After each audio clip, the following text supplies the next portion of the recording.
عرش الہی کے سائے میں۔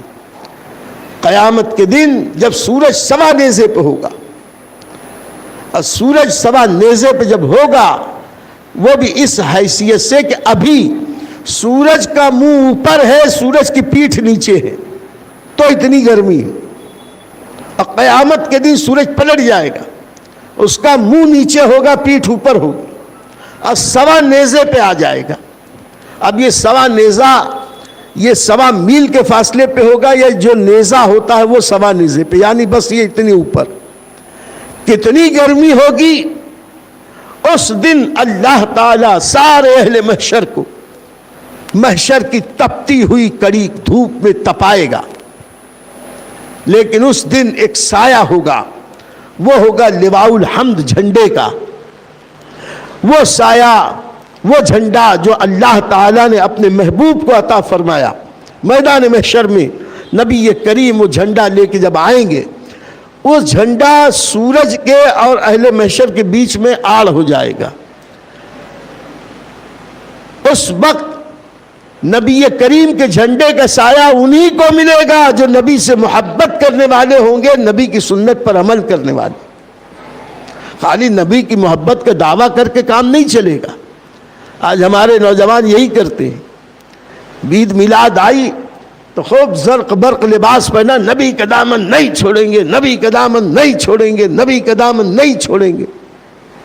چھٹی شریف آئی تو غیر نیاز لنگر، نیاز لنگر، 11ویں شریف نیاز لنگر، محرم میں نیاز نیاز نیاز۔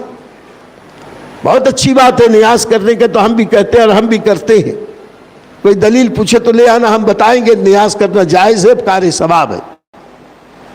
یہ آج کے زمانے میں سنیت کی ایک علامت بھی ہے، کرو، لیکن اس کا یہ مطلب نہیں کہ نیاز ہے تو نئے نئے کپڑے پہن لیے، سر میں رومال باندھ لیا، پٹی باندھ لی، ڈی جے دن بھر بج رہا ہے، اس پہ بچے ڈانس کر رہے ہیں۔ یہ ڈی جے بجا کے ڈانس کر کے کیا تم اللہ رسول کو، خواجہ اور غوث کو راضی کر لو گے؟ ارے جب مرو گے تو خواجہ اور غوث ہی ڈنڈے لے کے آئیں گے مارنے کے لیے کہ ہمارے نام پر چھٹی اور 11ویں پر تم ڈی جے بجا کے ڈانس کرتے تھے، ناچتے تھے، گاتے تھے۔ غوث و خواجہ ڈنڈے سے ماریں گے، پتہ نہیں چلے گا تم کو۔ نبی کا، رسول کا، ولیوں کا دامن تھامو، مطلب یہ ہے کہ ان کے طریقے پر چلو۔ کیا غریب نواز اور خواجہ صاحب اور غوث پاک ایسے ہی ناچ گانا کرتے تھے؟ ان کی تو نمازیں نہیں چھوٹتی تھی، 5 وقت کی چھوڑو، وہ تو اشراق، چاش، توابین، تہجد، وہ کی پابندی کرتے تھے، اور ہم خالی رومال لٹکا کے اور رومال لہرا لہرا کے ہمارے نوجوان سمجھتے ہیں ہم نے سنیت کا حق ادا کر دیا۔ یاد رکھو، ان کی سنت پر چلو، ان کے طریقے پر چلو، تب اللہ تعالی ہمیں کامیابی عطا فرمائے گا۔ اور اس کے ساتھ ساتھ نیاز کرو، پھر دیکھو نیاز کی برکت کتنی ہوتی ہے۔ خیر، سچ بولنے والا تاجر قیامت کے دن عرش کے سائے میں ہوگا، یعنی اس دن میدان محشر میں لواء الحمد کا سایہ اسے ملے گا جو نبی والا ہوگا، نبی سے محبت کرنے والا، نبی کی اطاعت کرنے والا۔ ساتھ ہی ساتھ اللہ کا عرش، وہ عرش الہی، وہ بھی محشر کی دھوپ اور اہلیان محشر کے بیچ میں آئے گا۔ اس کے سائے میں اللہ تعالیٰ ان کو رکھے گا جو دیانت دار اور سچا تاجر ہوگا۔ ہمارے مال کے اندر خرابی ہے، مال خراب ہے، مال خراب ہے، خراب بول کے بیچو، خراب مال ہے تو اس کو کم میں بیچو، دیکھو اللہ تعالیٰ اس پیسے کو بھی حلال کر دے گا، اور اچھا مال ہے تو 2 پیسہ زیادہ مہنگے میں بیچو۔ یہ ہے شریعت کے بتایا ہوا اصول۔ آگے سنو، ایک بہت طویل حدیث ہے، شعب الایمان میں اسے نقل کیا کہ بہترین کمائی ان تاجروں کی ہے جو جھوٹ نہیں بولتے، جو جھوٹ نہیں بولتے ان کی کمائی بہترین کمائی۔ اور کچھ لوگ ہیں بیچارے محنت کرتے صبح سے شام، رات بھر محنت، خوب محنت سے خوب کماتے ہیں، لیکن اس میں جھوٹ بول دیتے ہیں، تو محنت کی کمائی کو جھوٹ بول کے اس کے اندر شبہ پیدا کر لیتے۔ اس لیے میرے دوستو، اگر ہم سچے نبی کے سچے امتی ہیں، ہمیں چاہیے کہ ہم تجارت میں جھوٹ نہ بولیں، امانت میں جو خیانت نہیں کرتے، وعدہ خلافی نہیں کرتے، اور مال خریدتے وقت چیز کی برائی نہیں بیان کرتے، اور اپنے بیچنے والے مال کی بہت زیادہ تعریف نہیں کرتے، اگر ان کے ذمے کسی کا کچھ نکلتا ہو تو ٹال مٹول نہیں کرتے، جس کا دینا ہے دے دیتے ہیں۔ آج لوگ جب مال بیچتے ہیں وہ پیسہ سب اپنے ابا کا خوب خرچ کرتے ہیں، خوب مکان بنا، دکان بنا، فضول خرچی کر، کپڑا لتا یہ وہ، اب مارکیٹ میں پیسہ دینا ہے دیں گے نا کما کما کے۔ لیکن سرکار فرماتے ہیں جس کا دینا ہے ٹال مٹول مت کرو، دینے کی نیت رکھو، تھوڑا تھوڑا دیتے رہو، اللہ غیب سے تمہارے قرض کی ادائیگی کے اسباب پیدا کرتے۔ اور اگر خود ان کا کسی کے ذمے نکلتا ہو تو وصول کرنے میں تنگ نہیں کرتے۔ کچھ لوگ کا حال یہی ہے کہ جن سے لینا ہوتا ہے دن رات صبح شام، دن رات صبح شام، لا پیسہ لا پیسہ لا پیسہ، ڈانٹتے ہیں، گالی دیتے ہیں، صبح شام فون کر کر کے تنگ کر دیتے۔ ہمیں لینا ہو تو سامنے والے کا جینا دو بھر کر دے، اور ہمیں دینا ہو تو وہاں دادا گیری کرتے، دیں گے نا کما کما کے، دیں گے نا کما کما کے۔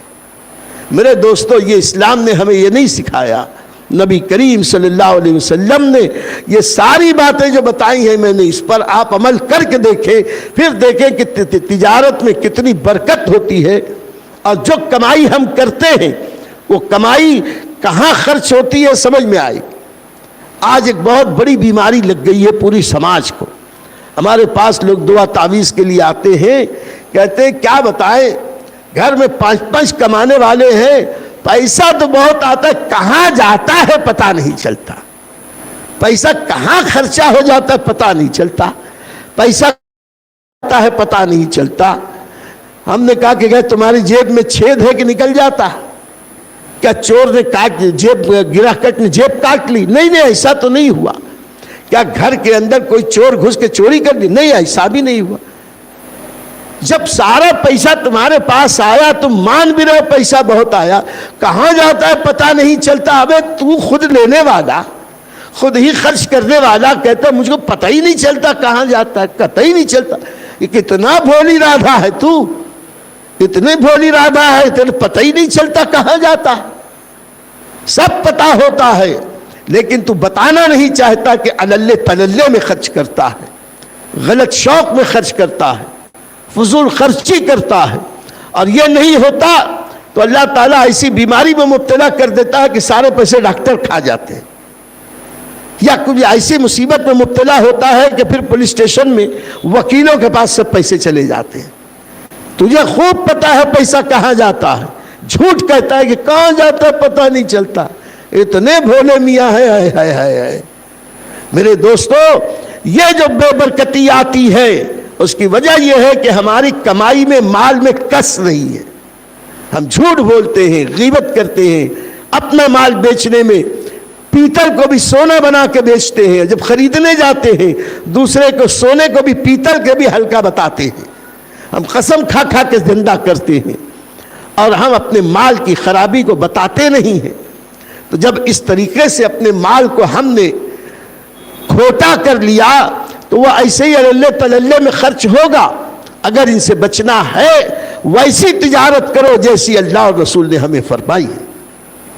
ایک لائک کا ایک نشان ہوتا ہے نیچے کی طرف، تو جب آپ لائک کریں گے تو یوٹیوب جو ہے اور آگے اس بیان کو فارورڈ کرتا ہے، جو پوری دنیا میں الحمدللہ پوری دنیا کے مسلمان اس پروگرام کو دیکھ رہے ہیں۔ تو آپ چاہتے ہیں کہ اس عظیم نیکی میں آپ شریک ہو۔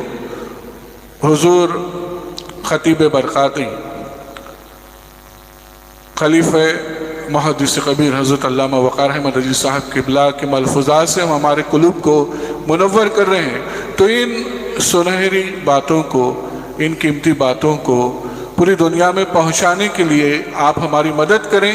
آپ لائک ضرور کریں اور کمنٹ کریں گے تو اور بھی زیادہ بہتر بات ہوگی، تاکہ دنیا کے اور بھی دوسرے ہمارے جو اسلامی بھائی مسلمان ہیں ان تک یہ پروگرام پہنچے۔ تو صرف کچھ نہیں تو کم سے کم آپ ایک لائک